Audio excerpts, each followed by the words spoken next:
ये उस वक्त की बात है जब भगवान बुद्ध इस धरती पर अवतरित हुए थे।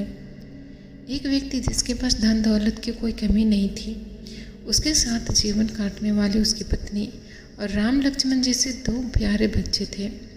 उसके पास सब कुछ था। फिर एक दिन उस व्यक्ति के मन में भगवान को पाने की लालसा जगी। उसने सोचा, मैंने बहुत सारा धन कमा लिया, अब कभी धन की कमी नहीं आएगी, पर मेरे पास ईश्वर नहीं है, मुझे ईश्वर के दर्शन करनी है। उस व्यक्ति ने ईश्वर खोजने की ठान ली। फिर उसने कई सारे मंदिरों और धर्म स्थानों का निर्माण करवाया ताकि ईश्वर के दर्शन हो सके, लेकिन ईश्वर के दर्शन नहीं हुए। फिर उसने दान पुण्य करना शुरू किया। उसने खजाने के कई सारा धन दान पुण्य में लगा दिया, फिर भी उसे ईश्वर नहीं मिले। फिर उस व्यक्ति ने सोचा कि अब मैं बड़े से बड़े धामों की तीर्थ यात्रा करता हूँ।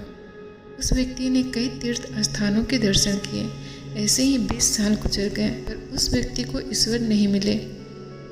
भगवान को पाने की कोशिश करते करते वह इंसान थक गया। आखिरकार वह एक दिन महात्मा बुद्ध के पास गया और कहने लगा कि महात्मा, मैं 20 साल से ईश्वर को खोज रहा हूँ, पर मुझे ईश्वर कहीं नहीं मिले। क्या आप मुझे ईश्वर पाने का कोई रास्ता दिखा सकते हैं? उस व्यक्ति की बातें सुनकर महात्मा बुद्ध उससे पूछने लगे, सुनो बालक, ईश्वर खोजना कोई बड़ी बात नहीं है, वह बड़ी आसानी से मिल जाते हैं। अच्छा, तुम ये बताओ, ईश्वर को खोजने के लिए तुमने क्या किया और कहाँ कहाँ खोजा? उस व्यक्ति ने बुद्ध की पूरी बात बताया कि मैंने कई सारे मंदिरों और धर्म स्थानों का निर्माण किया और कई सारे ऐसे तीर्थ स्थानों के दर्शन किए, फिर भी मुझे ईश्वर नहीं मिले। महात्मा बुद्ध उसकी बातें सुनकर हंस पड़े और कहा, ठीक है, तुम्हें ईश्वर के दर्शन करने हैं तो तुम शाम के वक्त मेरे पास आ जाना, तुम्हें ईश्वर मिल जाएंगे। वो सज्जन खुश होकर चला गया कि मुझे आज ईश्वर के दर्शन हो जाएंगे। फिर कुछ देर बाद शाम होने को आई, पर महात्मा बुद्ध शाम होने से पहले कुछ ढूंढने लगे थे। शिष्यों ने पूछा कि गुरुजी, आप क्या ढूंढ रहे हैं? तो बुद्ध ने कहा, मेरे पास एक कीमती मोती था, परंतु वह कीमती मोती खो गया है, उसे ही ढूंढ रहा हूँ। महात्मा बुद्ध की बात सुनकर शिष्य भी उस मोती को ढूंढने लगे। सभी मोती को ढूंढ ही रहे थे कि इतने में वह व्यक्ति भी वहाँ आ गया। उसने देखा कि कुटिया के बाहर महात्मा बुद्ध और उसके शिष्य कुछ ढूंढ रहे हैं। उस व्यक्ति ने महात्मा बुद्ध के पास जाकर उनसे पूछा, आप क्या ढूंढ रहे हैं? महात्मा बुद्ध ने बताया कि मेरा कीमती मोती खो गया है, उसे ही ढूंढ रहे हैं। यह सुनकर वह व्यक्ति भी मोती को ढूंढने में लग गया।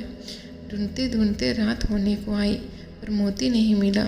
वह व्यक्ति परेशान हो गया और महात्मा बुद्ध से पूछा, गुरुजी, आपने आखिरी बार मोती को कहाँ देखा था? ठीक से याद कीजिए। महात्मा बुद्ध सोचकर बताते हैं कि मैंने आखिरी बार मोती को कुटिया के अंदर देखा था।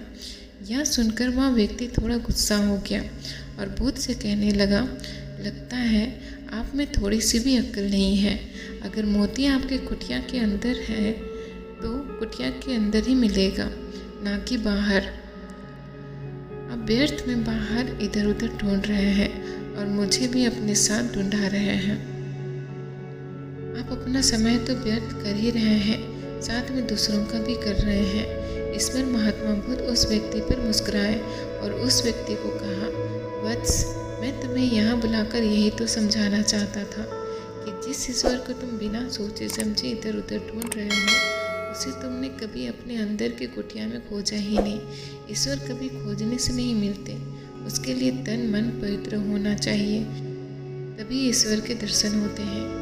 अगर तुम ईश्वर के सच्चे दर्शन करना चाहते हो तो इधर उधर भटकना छोड़कर अपने अंतर आत्मा को ध्यान लगाओ, ईश्वर तुम्हें वही मिलेंगे। अपने अंतर के ईश्वर को तुम देख लोगे तो हर जगह हर इंसान में तुम्हें बस ईश्वर ही दिखाई देंगे। महात्मा बुद्ध की अमृत भरी वाणी सुनकर उस व्यक्ति को अपनी गलती का एहसास हुआ और बुद्ध के चरणों में गिर पड़ा और माफ़ी मांगते हुए कहा, मैं व्यर्थ में ही इधर उधर भटक रहा था, वास्तव में तो ईश्वर हमारे अंदर ही होते हैं।